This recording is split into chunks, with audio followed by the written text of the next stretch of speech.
So I've been very lucky in my career, and I've learned from those things. And Kevin, I bank them in the old head. And sometimes I'll pull out one of those stories and I'll relate a story to somebody. And that's another way of coaching, by the way, relating stories. I try to apply the coaching to the person I'm with and the team I'm with at the time. I never try to be vanilla to any of the groups saying, oh, this worked A, B, C. You guys are C, D, E, F. It'll work for you too. There are certain things that might carry over. But a good coach has to be able to look someone in the eye and help them in what they need and not necessarily what somebody else needs, because everybody's a little different.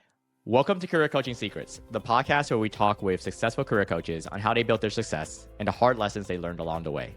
My name is Davis Nguyen, and I'm the founder of Purple Circle, where we help career coaches scale their business to $100,000 years, $100,000 months, and even $100,000 weeks.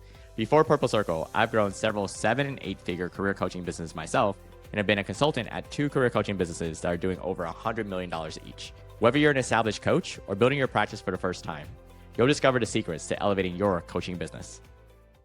Welcome to Career Coaching Secrets Podcast. I'm Kevin, and today we are joined by Gary Hernbroth. He's the founder for Training for Winners. He's been a coach for over 30 years now, which is quite impressive. Welcome to the show, Gary. Thank you very much, Kevin. One of the things I like to start off with this podcast is hearing the origin story, the lore, the story. And so I'm kind of curious, what was the moment when you realized that you wanted not only to become a coach, but to make a business out of it? Well, that's a great question. It was kind of an evolved thing through my years in the hospitality business. I learned my management training. I worked my way, up the ranks, so to speak, and was managing teams. It starts out small where you're managing a team of 5 or 10 people, and then it was a 15 and 25 people or whatever. And then I went into sales and marketing team leadership. So you're managing salespeople and services people and that type of thing. So you're really doing a bit of coaching every day, and you grow into that role or you don't, right? So you either become good at it, but you're a failed leader because you can't coach anybody up and all that. But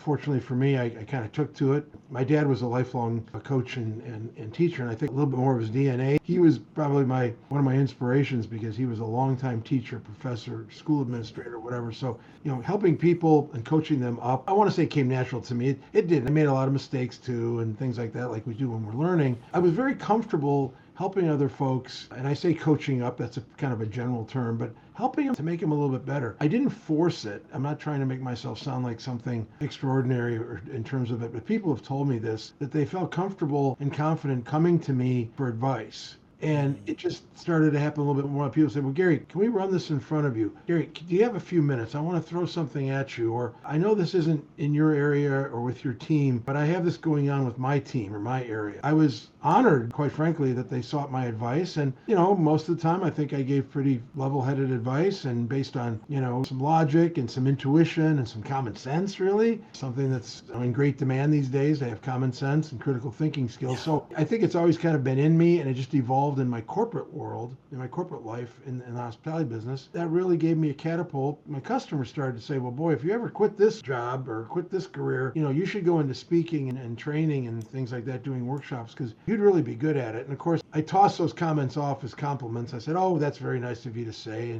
But no, I started to think about it. I said, well, what do I really enjoy doing? It was a natural evolve of what I like to do, and I still do it to this day. I see somebody paddling water or taking 2 steps forward and 1 step back. I have a sense that I want to help them. I can see, I get, maybe the solution comes to me right away and I can see it, and they can't see it or haven't seen it yet. I just see it as my role to help pull it out and give some clarity to that. And they go, oh my gosh, it's that ooh la la moment. And that's what I try to do with my customers, is give them that, oh my gosh, ooh la la moment. I guess that's what good coaches should do, right? Yeah, it's really that aha moment. With my coaches, I'm always looking for those insights and that aha moment and perspective switch. Which leads me to the next question, right? There's a lot of different types of coaches out there. How did you decide the people you want to help, and what kind of problems do they kind of go through or experiencing? Well, sometimes the people you want to help choose you rather than you choose them, right? It could be people, Kevin, on any kind of level. It could be, I'm a mentor back in my alma mater, Michigan State University, as part of our School of Hospitality Business Alumni Association. And so I've, over the years, helped and mentored many students who are about to go into the professional world. They're getting their degree, and the old saying is, they don't know what it is they don't know. I'm trying to mentor them into maybe making some career decisions. I love also to speak at conventions several times. Club Management Association of America has had me speak to their student sections, and they've got hundreds, maybe 600 students that come to this convention. They want to get into the lodging and the club business. So I'm trying to tell them, hey, this is what you need to do to be successful in there.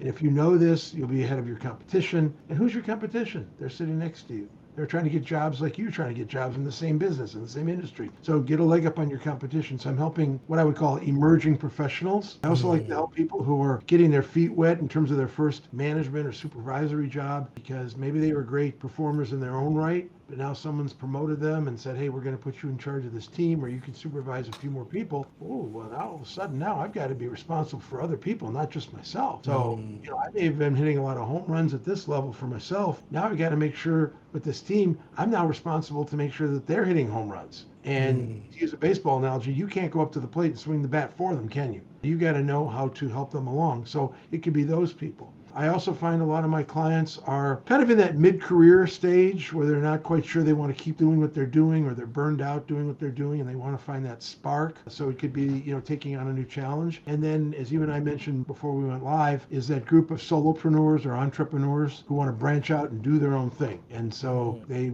want to help their own clients in their own right. I find that there's really no one particular level that I coach. I'm very proud of the fact that I'm flexible and I get up to speed on different industries and whatnot, which makes it exciting. I've never had 2 days the same ever since. Even in the hotel business, we never had 2 days that were the same. So I've been very lucky in my career, and I've learned from those things. And Kevin, I bank them in the old head. And sometimes I'll pull out one of those stories and I'll relate a story to somebody. And that's another way of coaching, by the way, relating stories. I try to apply the coaching to the person I'm with and the team I'm with at the time. I never try to be vanilla to any of the groups saying, oh, this worked A, B, C. You guys are C, D, E, F. It'll work for you too.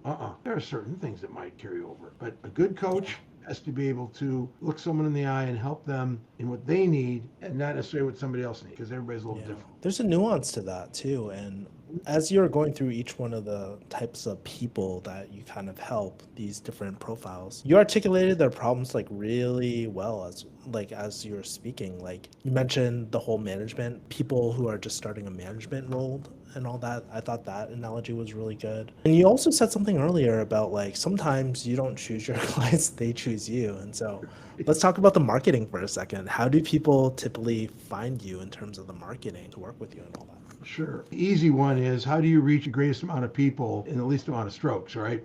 And keystrokes or whatever. And, social media, if you're not active on social media, and I'm constantly telling some of my friends who are trying to run their own business, I'm trying to say, are you running a business or you just have a hobby that you like to make a little money at? Because there's a great difference there. Social media gives you the greatest reach with the fewest. And what do I mean by that? You could post something. Like sometimes I'll post an article that someone else wrote and said, hey, this is a great article. I'm passing it on. Well, I have my coaching hat on. It's just as good as when my own article and I put my coaching hat on, but I've written the article, or in my case, I've written my book, Twist of Familiar. And so you find people because they're finding you because they like to listen to your voice. They say, oh, here's a post by Gary Hernbroth. Or at least this is my goal. I go, do I always succeed? I'm sure I don't, but I try to. So when Kevin is sitting at his computer and he's looking at his inbox, which is full of all kinds of stuff, and you've got a busy day, my hope is that if you see a post from Gary Hernbroth, he's not wasting your time. There's some value there that either I have captured from someone else, and I say, hey, this is a value. I want to share it with you,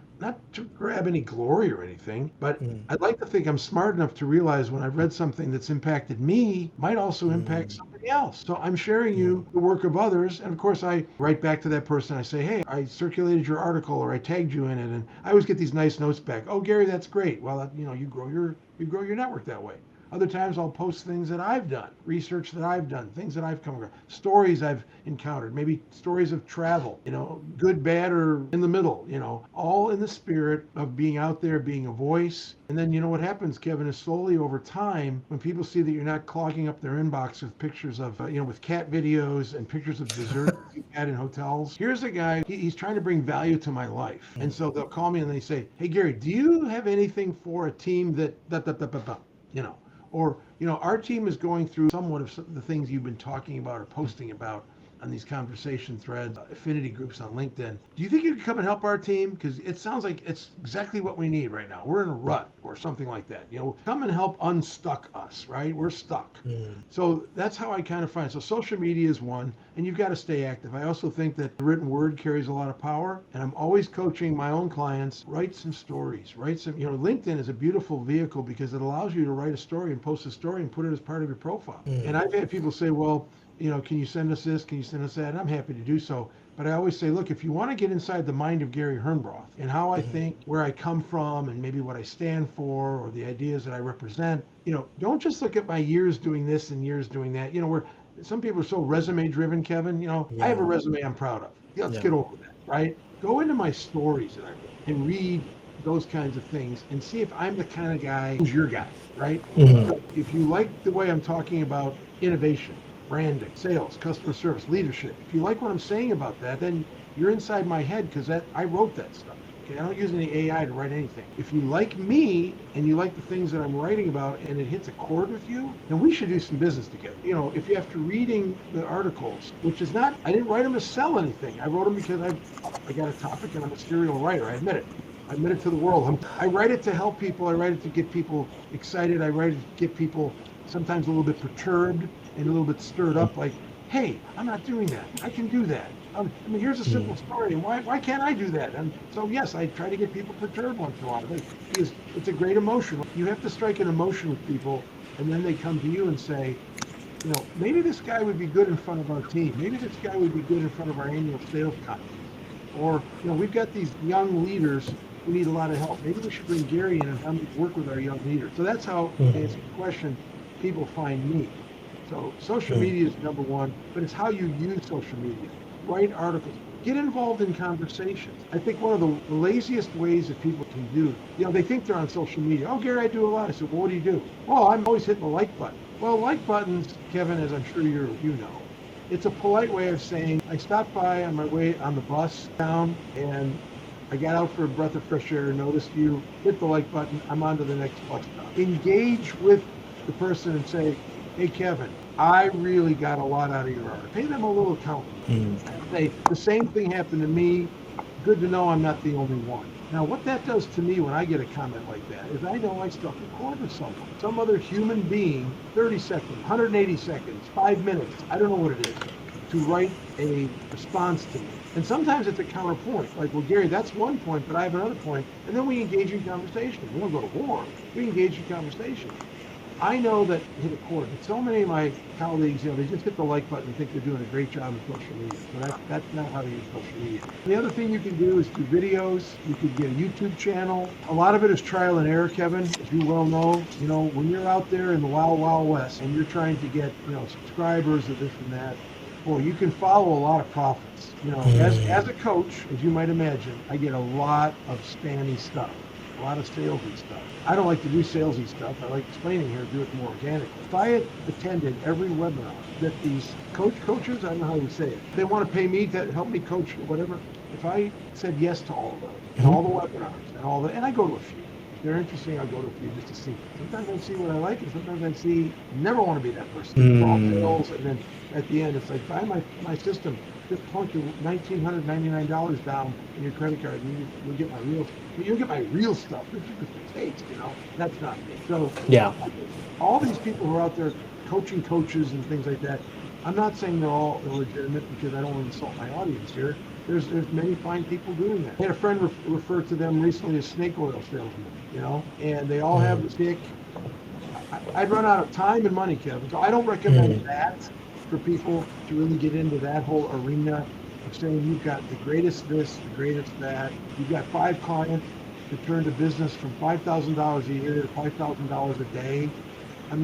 Okay, maybe one of them did, but is that the norm? So I wouldn't recommend that. You can also do, if you're trying to grow your business and get clients to come to you, you can also approach publications and see if they'll take your story, because that's a third-party endorsement when someone runs your story. You're not out there saying, hey, look at me, how great I am. You're allowing the article that you've written to be your sales tool. Yeah. When it comes in a publication, it's a third-party endorsement. And so there's plenty of online publications. And And I love to write for those. I've written a couple, and then they come back to me and say, hey, we got some nice clicks on your article. Can you write an article about X or Y? That kind of thing. So Yeah. there's all kinds of ways to, and I didn't even mention, I'll mention it quickly. There's good old personal networking, attending events, shaking hands, or, pressing the flesh, as they used to say. Meeting people in person. People like to meet people in person. Sure, there's Zoom and there's all those things. Those really help. The Zoom is better than a phone call. In person is better than the Zoom. There's that too. So never stop going to events, trying to increase your reach if you're trying to increase your business. Yeah, and I think the general theme that I'm seeing between all these modalities is creating some sort of emotional resonance, whether that's through content, through some sort of engagement, whether it's online or real life, to really create these relationships and all that. That's kind of the general theme. Now, something I'm very curious about is like, okay, once these people, maybe they find you through your book, or maybe they find you through LinkedIn or whatnot.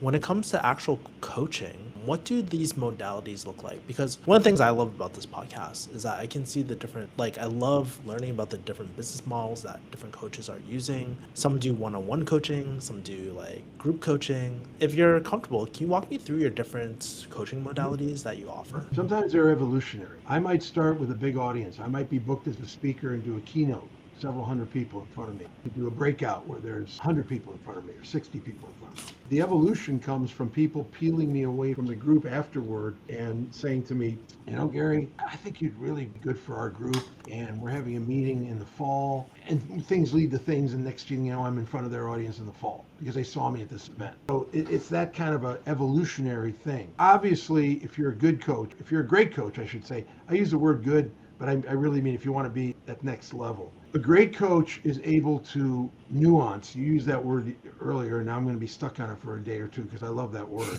Because selling is nuanced, leadership is nuanced. Heck, just being alive as a human being is nuanced, right? You can't be the same way to everybody the same day in the same situations and the same.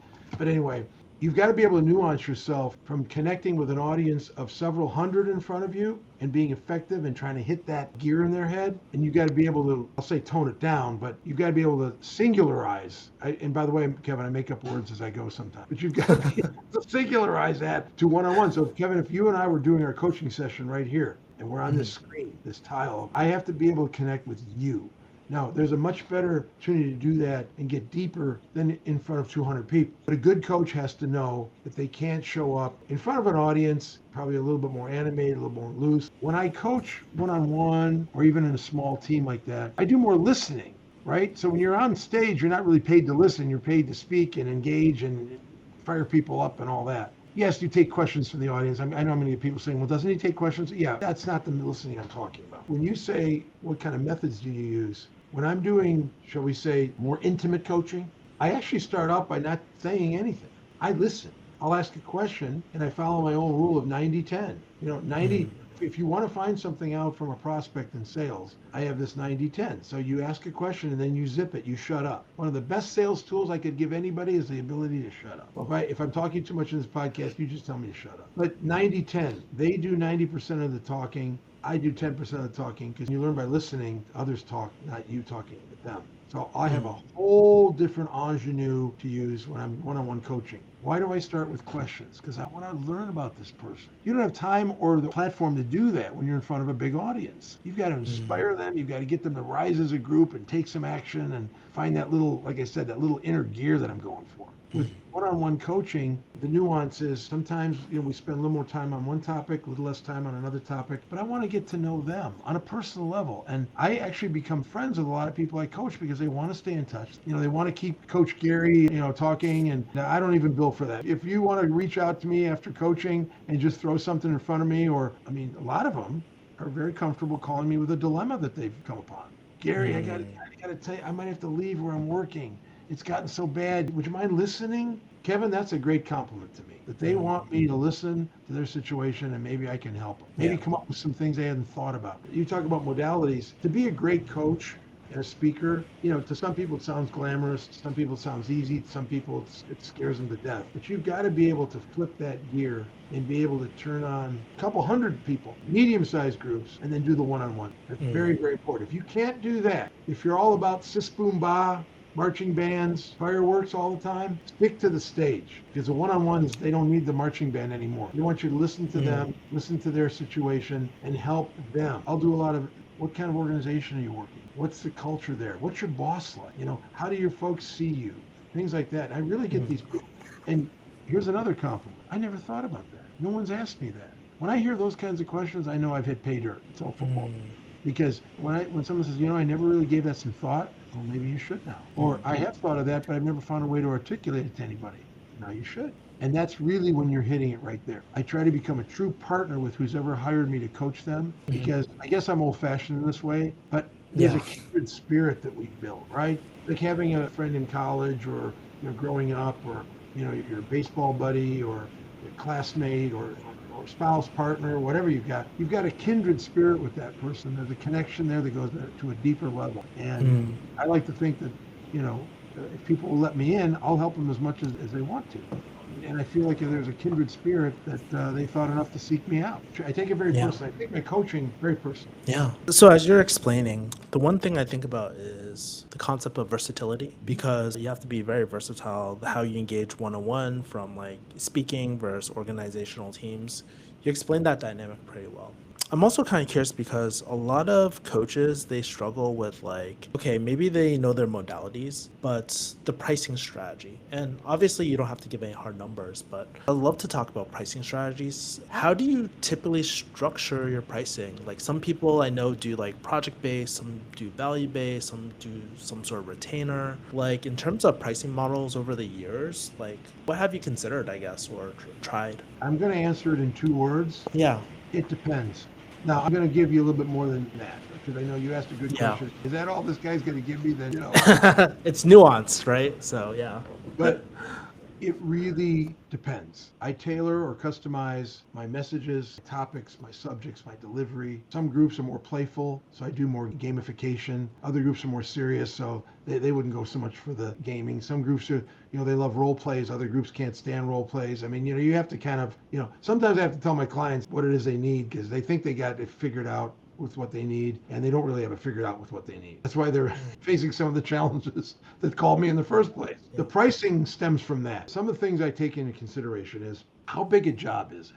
Is it a one-off? What do I mean by that? Is it for an annual meeting? You bring your team together once for 3 days, and I'm the opening speaker, or I'm the closing speaker, or I'm the middle day speaker, or whatever. Am I doing a breakout? Am I doing a breakout that's going to be an hour? Are you giving me a whole hour to tell them everything I know about sales? That's happened. Or do I have a couple of hours, or maybe a half-day workshop, or maybe a full-day workshop? I base my pricing, Kevin, on and again, I ask questions. So this is not what you get from Gary Hernbroth. Oh, let's see, you need this? I have this on my shelf. Let me pull this off my shelf. And yes, that would be $5,000 plus travel, plus, I don't have a plug and play. I have parameters. I can get a sense by asking the questions and then listening, 90-10, how involved this job is going to be. Now, when I ask a question and they say, oh, Gary, our organization, we're on the cusp of something really, really big. We're dysfunctional in this part and that part and this part and that part. And, and okay, do you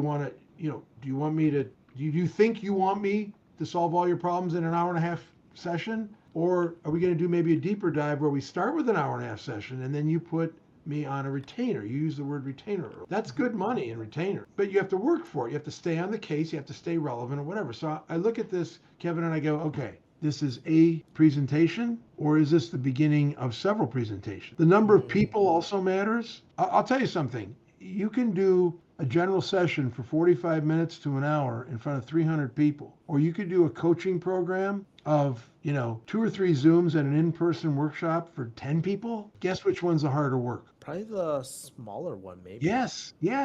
Because why? Some of the things I mentioned. You're getting down and you're doing a deeper dive into them. You're doing more individual customization. You're having to find out about where is your team now? I like to ask my 4 pillar questions before I decide on price. Where are you now? How did you get here? Where do you want to go? And how are you going to get there? That's my job to help them. So if it's a limited scope of work, that's one price. If it's going to be obviously more work, more hours, more time, that's another price. Caution to people who are starting their coaching business out there. You may get some pushback from people who are not in this realm and they think hourly. I haven't heard this comment in a while, but you wanted some stories. Many years ago, there was someone who was in charge of HR for this organization, and she made the comment, well, geez, we're paying you more than we pay our attorneys per hour. And I thought to myself, what do I say to that? Again, HR person, nothing wrong with them because they're great people. The limited scope was she equated the work I was about to do with what their attorneys do. I said, well, are your attorneys in front of your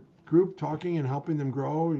Well, no, they're just our attorneys. So they review our contracts and stuff like that. That's hourly. That's how attorneys bill. I'm going much deeper and wider in your organization because you just told me you've got 75 managers. 75 managers. That's 75 human beings that are responsible for a whole lot more human beings. I dare say, and this is nothing against the lawyers in the room, my work is actually more important for the long-range health of your organization than the attorneys are, because they're reviewing contracts. I'm helping people's brains grow, and I'm helping them get into motion and get some traction and move your company so you can make more money and, have more profits and enjoy life. So her analogy was all skewed, but she threw it up there. I wasn't defensive or, maybe as I am with you on this podcast here, I'm trying to encapsulate the conversation, but the idea I tried to get across to her is I'm not reviewing contracts. I'm helping minds. I'm helping people grow. I'm helping career advancement and business expansion and things like that. I'm getting into areas attorneys don't get into. They read the law, they comment on the law, that's what it is. And they do a mighty fine job of it. I've needed attorneys in my life too. So my pricing structure, as you can see, is based on the scope of the project. Let me just tie it together with this. At some point in time, all coaches have to have an intuition of how big this thing's going to get. Do you have a tiger by the tail? By that, you could see this coming a mile away. Well, Gary, I really like your stuff and 3 people here, but we'd like to have a Zoom call with all of our directors. Okay, because they want to get consensus, right?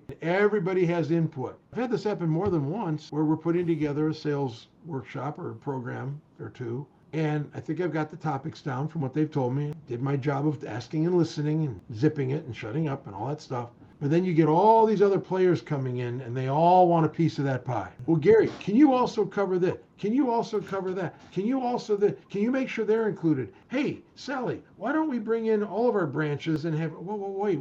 We agreed on this price. Now you want to bring all your other branches in? Time out. It's going to be a different price. And oh, by the way, this 2-hour workshop with all that you've just added to me is probably about 20 hours of stuff. So that's got to be, you have to help your clients actually winnow it down to what you can really reasonably expect to do with people. And then you come up with the price. I mean, it's all of that. Yeah, it's really interesting, the nuance that goes into it. And that lady, she probably meant well with the attorney example, but I don't know why I thought about this. It's like, you would never go to your attorney and be like, well, my lawnmower does my lawn for like $50, right? Like, how ridiculous would that be? It's like totally irrelevant. Exactly. It's funny. Yes, if you think about it, the person who changes the battery in your watch charges you probably $30 to do it, and he or she is in your watch probably for 15 seconds with the little tweezers, they're done. Well, times that by 30 seconds of $30. How much is that an hour? I mean, we could get ridiculous with this thing, Can I add one thing, Kevin? Because I think it's important for your listeners. Yeah, please. Factor in, this whole thing about how big is this thing going to get? Don't sell yourself short on your prep time. You will need prep time. There's a rule of thumb, actually, that for every hour you're in front of an audience, probably prep or put the work in about 3 to 5 hours. So when people say, it might have been the same person, I don't know. But you're only in front of our group for 90 minutes, but that 90 minutes, I'm going to have to do probably 10 hours of prep time at least to give you the kind of job that I promise you I'm giving you. So coaches out there or people who are working on their pricing structure, don't sell yourself short because you're only selling the hour and a half or the 2 hours or the half a day that you're in front of people. You have to prep for that, and that prep time costs money. So clients need to understand that they're paying for that money. They're paying for your time and expertise. So don't sell yourself short and give it away. That's a road to ruin right there. Yeah, I think that last part, they're not only paying for your time, they're paying for your expertise and all the experiences that you've had over the last 30 years or X amount of years or whatever. I think that's really important for people to remember too. It took me my whole life to write the book. I said, because I built up experiences that I've got in this book that took me a lifetime to amass these. So if you want to know like the real time, like when did I sit down with my keyboard and really start jamming at it? Yeah, I can give you that answer. It took a few years. But no, accumulating life's experiences that went into the book, some of them, they took a lifetime to learn. I know it's a cute answer and I know what they want. I like tricking them up a little bit, saying, it took my whole life. And it's the same thing with coaching business. How long did it take you Yeah. to prepare for this 1 hour coaching session? Well, if I did it right, probably 3 to 5 hours, maybe more, you know? Mm. I don't like to nickel and dime my clients either. So unlike attorneys, I don't have a stopwatch to say, oh, okay, I've spent so much time on this and that. Honestly, Mm. Kevin, I ballpark it, you know, Yeah. Well, ballpark. like you've been in the game for quite a while, for 30 years, so Hmm. and I'm sure you've been through multiple engagements, so you kind of developed that sixth sense by now. I do want to move on to my last question. I did skip over a lot of questions, but Sure. this one I think is really interesting because you've been in the game for a long time. And so, with your coaching business, where do you want your coaching business to take you in the next few years? Do you have any secret dreams, big ambitions no one knows about? Very curious there. Sure. I mean, if I didn't have any dreams, I guess I'd quit. My book is about to come out, a digital book, an ebook. I've been asked by many people to do an audio book of my book where I read the book. So I'd like to get that going a few months down the road. I would like to do further work in the space where I think there's a big need for it these days because I mentioned earlier emerging professionals or young managers and things like that. They're not getting the core training and coaching that they need. Companies, you know, who do this online training where you sit in front of a computer for 2 hours for several nights out of your life and you answer A, B, C, D, or all the above. That stuff ain't sticking with people. Okay? I've done too many interviews with people in my coaching work that'll say, well, do you get any other training? I mean, I'm happy to augment the training you're getting and make it real for you. Oh, no, you know what? We took some online course so I've been approached by a million people to do online courses. It's not me. And why do I say that? Because of the people, my customers, they tell me it doesn't stick to the ribs. So I don't really see that part of my thing growing. I would just like to continue to work with and break into some new and different industries where people are thrown in these positions of managing people or supervising people. And they say, okay, well, you know, your resume looks pretty good and you can walk and chew gum at the same time. So yeah, go out and manage these people. And they don't give them the tools. I see that as a big opportunity for coaching. The roadblock I'm having, or all coaches have, it's never the need, Kevin. There's enough work out there in this country. I could work every day. And if I had 2 days for every day, I could work, you know, it's the organizations seeing the value in such a thing that it actually translates to their bottom line, their P&L. And some Mm. organizations are so, you know, the bean counters run the organization. So they say, well, that's a soft skill. Are we going to hire a soft skills coach? I can't stand that term. There's nothing soft about dealing with people. There's nothing soft about making decisions. There's nothing soft about critical thinking skills. Somebody labeled it soft skills and, oh, wow, it sounds so benign. It's not benign. So I want to break into that space where these Mm. industries aren't investing in the young people who really feel lost. You know, you can take Mm. some of the stuff from college, you can take some of the stuff from your previous job, but when it gets down to nuts and bolts, the critical thinking skills space needs a lot of work. And so I'd like to kind of continue to break into that area and have some fun with people. And it doesn't have to be scary either. When you master something, Kevin, you're no longer scared of it, right? You know, people say, oh, I don't want to get on a horse. I've never horseback ride. Well, get on a horse and see. If you don't fall off after an hour, you come back, you say, well, that was kind of fun. I'd like to do another horseback ride, maybe on a higher hill. Good. But you had to do that first horse ride. And so people have these fears of, you know, making decisions or whatever. There's a space there. I'm convinced. You know, some of the COVID fallout was companies fired people by the bajillions and they elevated people who really weren't ready yet. A lot of those Mm. people are still struggling because they never got that core coaching, that training. They don't know where to go either. They're afraid if they go into their HR department and confess that they don't know it all, number one, they could be on the short list next time the cuts come around. Secondly, they say, oh yeah, we bought this online course. Go and take this. This will solve all your problems. That's not the answer. So that's Yeah. where I see myself kind of growing as a speaker and a coach in that area where I can help people that aren't getting those critical one-on-one stuff. They don't know who to talk to. But will the companies pay for it? That's the big question. Have you ever considered hiring at all? Like hiring like other coaches or anything like that for your business? Or do you prefer to keep it intimate with just yourself? On occasion, if the project is bigger than I can handle myself, or it goes into areas where I don't have the expertise and could do the topic justice, I have engaged some colleagues, so we'll go in as a team, you know, where we work I have a page on my website called my associates team. And these are all people that have their own work in their own right, but they've agreed to come on board with me should a project present itself. We could go in as a team. So somebody's got financial acuity and somebody else has more, HR skills, or someone has technical skills, or all that kind of thing. I know, listen, one of the things that I believe in is to know what it is you don't know. So as a good coach, you also have to say no to jobs, because people ask you to coach and the money's there and everything is laid out there, and you just know you couldn't do it right because that's not your expertise. I don't believe in fakery. If I can't do a job, I'll refer them to somebody who can, or I'll contact a colleague or an associate, and we'll work on that project together because they've got the expertise in that area. So yes, on occasion I do that, but I never take a job that I think I'm over my head or can't do it justice just to do the money grab. That's not me. With that being said, Gary, how do people find you and connect with you? What are all the ways?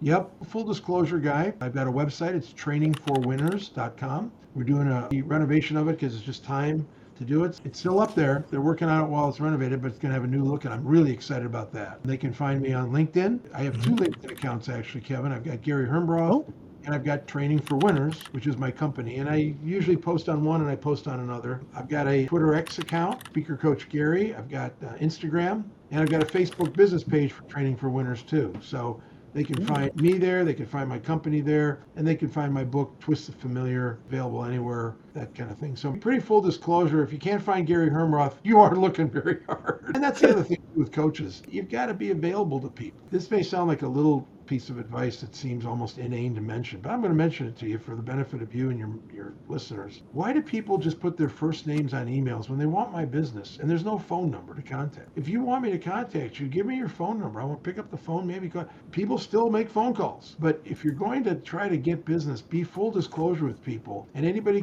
they get an email from me. I've got my information. I've got my LinkedIn URL there. I've got my phone numbers there. I'm easy to find. You have to be easy to do business. If you want to be a coach, you can't coach others to be easy to do business with if you're not easy to do business with. So stop the first name only and no phone number, like you're hiding from somebody, like you're in the witness protection program. I'm not going to do business with you. If you send me an email with your first name and no phone number, and there's no company address, there's no nothing there, it's delete for me. Well, Gary, I feel like I could honestly go on another 2-hour podcast with you. There's just so many things I want to ask you, but thank you again for your generosity and all the lessons that you learned over the last 30 years. You definitely have way more stories. I would love to get your insights on a lot more, but yeah, thank you just for coming on today. I appreciate it. Thank you. Well, you can always have me back, and we can do specific stories if you'd like. I'd be happy to. And I want to thank you, Kevin, and your organization for having me on. And I hope I brought value to people's lives and made it worth their listen, because their lives are precious. Your time is precious. You only get one go around. And if you spend it a little bit with me, then I'm honored. To people that are listening, if you really resonate with Gary's message, please reach out to him. Thank you so much, Gary. Thank you.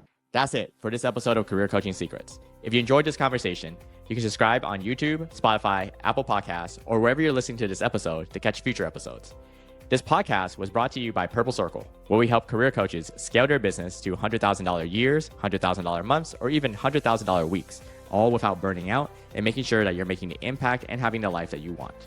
To learn more about our community and how we can help you, visit joinpurplecircle.com.